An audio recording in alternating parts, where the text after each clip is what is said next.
अगर कोई व्यक्ति आपकी जमीन पर अवैध कब्जा करके बैठा है तो आपको ऐसे में घबराने की कोई जरूरत नहीं है। आपको बस आईपीसी की धारा 420 का सहारा लेना है। इससे आप अपनी संपत्ति और अपना अधिकार वापस पा सकते हैं। आइए जानते हैं इस वीडियो में। जमीन और घर पर अवैध कब्जा किया जाना कोई नई बात नहीं है। कई सालों से ऐसा हो रहा है। हालांकि अब सभी रिकॉर्ड पूरी ऑनलाइन होने के चलते कई राज्यों में यह समस्या समाप्त हो गई है। फिर भी आए दिन हमें कहीं न कहीं से अवैध कब्जे को लेकर झगड़े सुनने में मिल ही जाते हैं। प्रॉपर्टी पर यदि कोई अवैध कब्जा कर भी लेता है तो उससे झगड़ा करने का कोई मतलब नहीं है। आप चाहे तो बहुत आसान तरीके से कब्जा छुड़वा सकते हैं। इस मामले में सरकारी तंत्र खुद मदद करता है, परंतु बहुत सारे लोगों को इस बारे में पूरी जानकारी नहीं होती।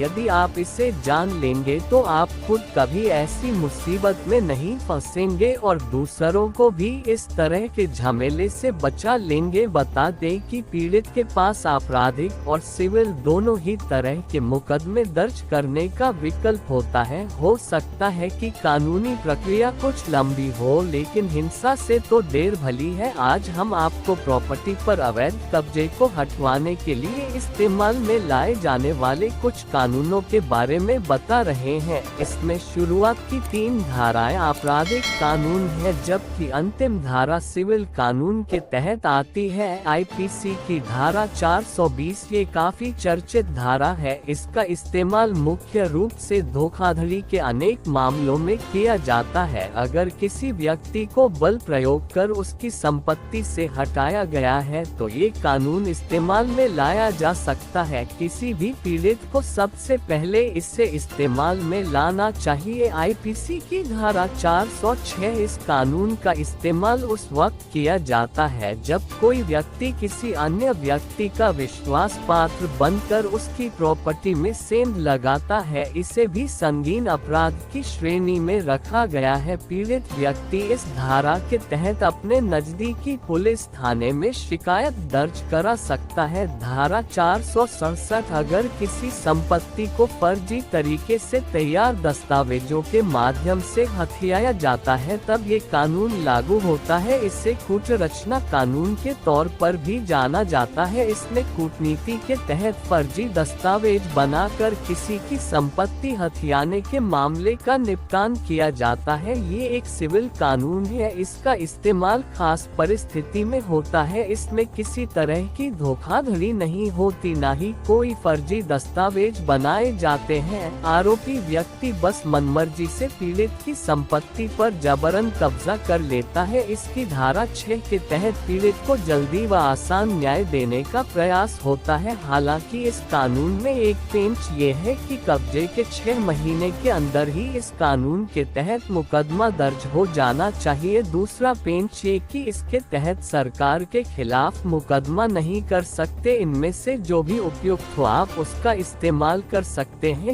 यदि आप गलत नहीं हैं तो सरकारी तंत्र आपकी हेल्प करेगा और आपकी जमीन अथवा प्रॉपर्टी आपको दिलाने में मदद करेगा। हालांकि इस तरह के मामलों में आपको पेशेवर वकील से मशविरा भी कर लेना चाहिए।